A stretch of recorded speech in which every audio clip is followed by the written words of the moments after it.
జమ్మూ కాశ్మీర్లో హైటెన్షన్ వాతావరణం కొనసాగుతోంది. కాశ్మీర్ అడవులను భద్రతా బలగాలు జల్లెడ పడుతున్నాయి. కాశ్మీర్ అడవుల్లో దాక్కున్న ఈ టెర్రరిస్టులను పట్టుకోవడానికి భద్రతా బలగాలు జల్లెడ పడుతున్నాయి. నిన్నే ఒక ఉగ్రవాదులకు సహాయం చేస్తున్న ఒక వ్యక్తిని పట్టుకొని తీసుకువెళ్తున్న సమయంలో అతను తప్పించుకునే ప్రయత్నంలో నదిలోకి దూకి చనిపోయాడు. ఇంకా అక్కడ సెర్చ్ ఆపరేషన్ కొనసాగుతూనే ఉంది. ఉగ్రవాద స్థావరాలే లక్ష్యంగా సెర్చ్ ఆపరేషన్ కొనసాగుతోంది. నిఘా వర్గాల హెచ్చరికలతో గాలింపును వేగవంతం చేశారు. దక్షిణ కాశ్మీర్లోనే ఉగ్రవాదులు ఉన్నట్టుగా అనుమానాన్ని వ్యక్తం చేస్తున్నారు. కాశ్మీర్ అడవులను భారత ఆర్మీ బలగాలు చుట్టుముట్టాయి. సోరాన్ కోట అడవులలో ఉగ్రవాద శిబిరాలను కూడా గుర్తించారు. ఉగ్ర దాడిని భగ్నం కూడా చేశారు. అక్కడ ఉగ్రవాదులు ఒక దాడికి కుట్ర చేశారు. అయితే ఆ కుట్రను మన బలగాలు భగ్నం కూడా చేశారు. ఇక పూంచ్లో ఐఈడి పేలుడు సామాగ్రిని మన బలగాలు స్వాధీనం చేసుకున్నాయి. 5 ఐఈడీలు కమ్యూనికేషన్ పరికరాలను మన బలగాలు సీజ్ చేశారు. వరుసగా 11వ రోజు కూడా సరిహద్దులో పాక్ కాల్పులను కొనసాగిస్తుంది. ఎల్ఓసీ వెంబడి పాకిస్తాన్ కవ్వింపు చర్యలకు దిగుతూనే ఉంది. పాకిస్తాన్ కవ్వింపు చర్యలను ఎల్ఓసీ వెంబడి సమర్థవంతంగా ఎదుర్కొంటూ ఇటు పాకిస్తాన్ ప్రేరేపించిన ఉగ్రవాదులు దాక్కున్న కాశ్మీర్ అడవులను జల్లెడ పడుతున్నాయి మన భద్రతా బలగాలు. కాశ్మీర్ అడవులో కూంబింగ్ ఆపరేషన్కు సంబంధించిన పూర్తి సమాచారం మా ప్రతినిధి కృష్ణమోహన్ అందిస్తారు. కృష్ణమోహన్, నిన్నే ఒక వ్యక్తిని పట్టుకున్నారు. ఉగ్రవాదులు దాక్కున్న స్థావరాలను చూపిస్తానంటూ తీసుకువెళ్లి వాడు నదిలోకి దూకి చనిపోయాడు. ఇంకా అక్కడ కూంబింగ్ కొనసాగుతూనే ఉంది అని తెలుస్తోంది. కీలక స్థావరాల గురించి కూడా సమాచారం ఉన్నట్టుగా తెలుస్తోంది. ఈ కూంబింగ్ సంబంధించి మీ దగ్గర ఉన్న సమాచారం ఏంటి? రోహిత్, మొత్తం మీద అయితే జమ్మూ కాశ్మీర్ లో హైటెన్షన్ అయితే కొనసాగుతా ఉంది. ఏదైతే నిన్న ఇంతియాజ్ అహ్మద్ అనే ఉగ్రవాది, ఈ ఉగ్రవాదికి పోలీసులు అదుపులోకి తీసుకుని, సైనిక సిబ్బంది అదుపులోకి తీసుకుని పూర్తిగా ఎంక్వైరీ చేశారు. ఆ ఎంక్వైరీలో కూడా చాలా కీలకమైన అంశాలు తెర మీదకి వచ్చాయి.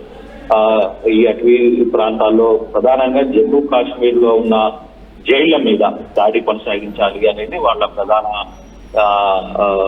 మోటివ్ గా కనపడుతుంది. ఆ దిశగానే ఈ వ్యవహారం మీద సైన్యాన్ని ఎక్కడైతే ఉగ్రవాదులు దాక్కున్నారో ఆ ప్రాంతాన్ని చూపిస్తానని చెప్పి నమ్మబలికి అక్కడి నుంచి నదిలో దూకి ఆత్మహత్యకి పాల్పడ్డాడు ఇంతియాజ్ అహ్మద్ అనే తీవ్రవాది.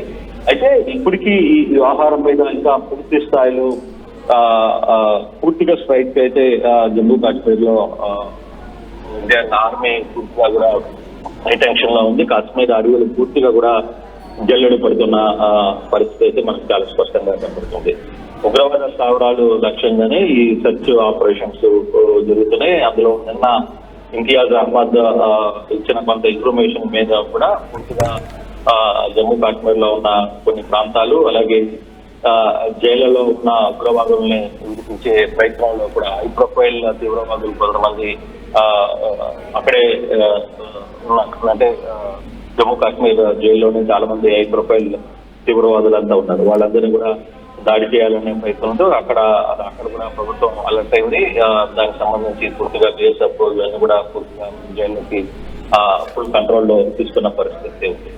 అయితే మరోవైపు ఈ కాశ్మీర్ అడవులకి ఇండియన్ ఆర్మీ పూర్తిగా కూడా చుట్టుముట్టిన పరిస్థితుల్లో సురాన్ కోట అడవుల్లో ఉగ్రవాద శిబిరాలు ప్రధానంగా ఉన్నాయి. అంటే ప్రధానంగా దక్షిణ కాశ్మీర్ లోనే ఈ ఉగ్రవాదులు ఉన్నట్టుగా కొంత భారత ఆర్మీకి కొంత పూర్తి సమాచారం ఉంది. అందుకే ఫోకస్ అంతా కూడా ఈ దక్షిణ కాశ్మీర్ లోనే భారత బలగాలు ఫోకస్ చేసిన పరిస్థితి అయితే చేస్తున్నాయి. అంటే ఆల్రెడీ ఇంతియాజ్ ఈ ఉగ్రవాదులకు సహాయం చేస్తున్నాను అని చెప్పాడు, కానీ ఇంతియాజ్ నదిలోకి దూకి ఆత్మహత్య చేసుకున్నాడు. ఇంకెవరైనా ఉగ్రవాదులకు సహాయం చేస్తున్న వాళ్ళ డేటా ఈ కూంబింగ్ చేస్తున్న మన భద్రతా బలగాల దగ్గర ఉందా?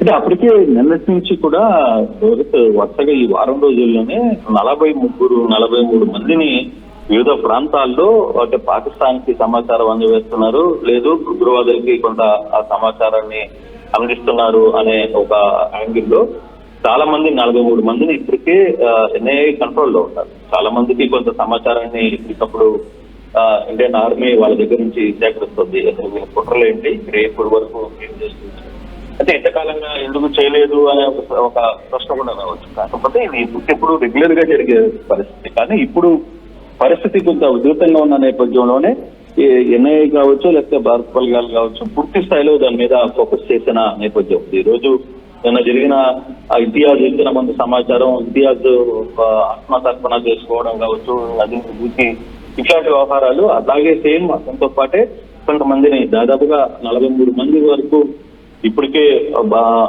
భారత ఆర్మీ కంట్రోల్లో వీళ్ళందరూ ఉన్నారు. వాళ్ళందరి దగ్గర నుంచి కూడా కొంత పూర్తి స్థాయిలో సమాచారాన్ని కూడా సేకరిస్తున్నారు.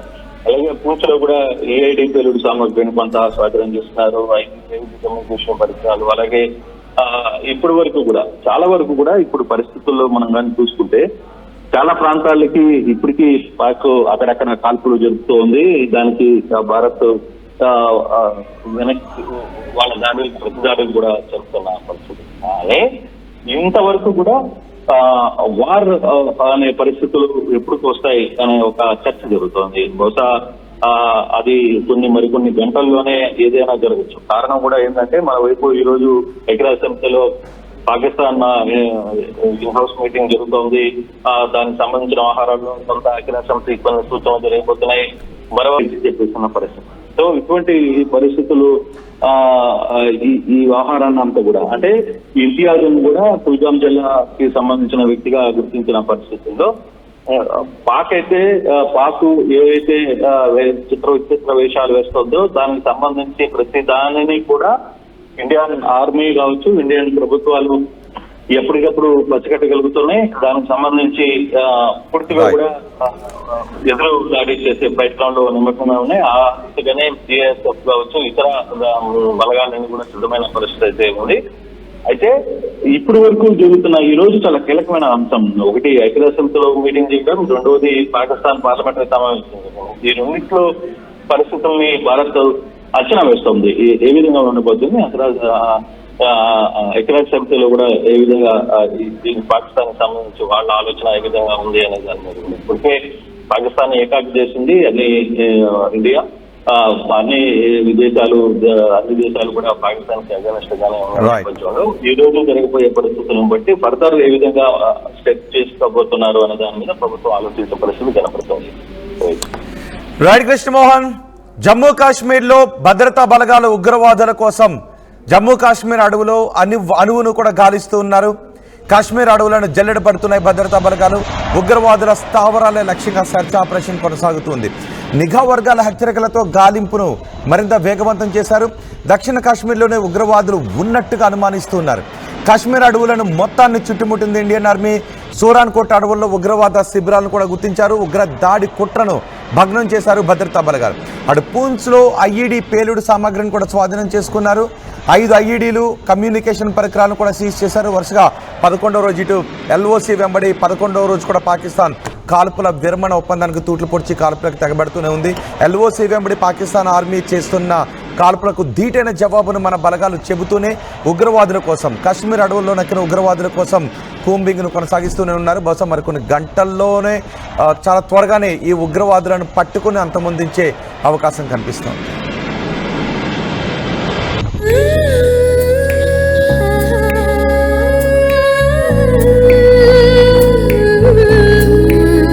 Gokulam Signature Jewels.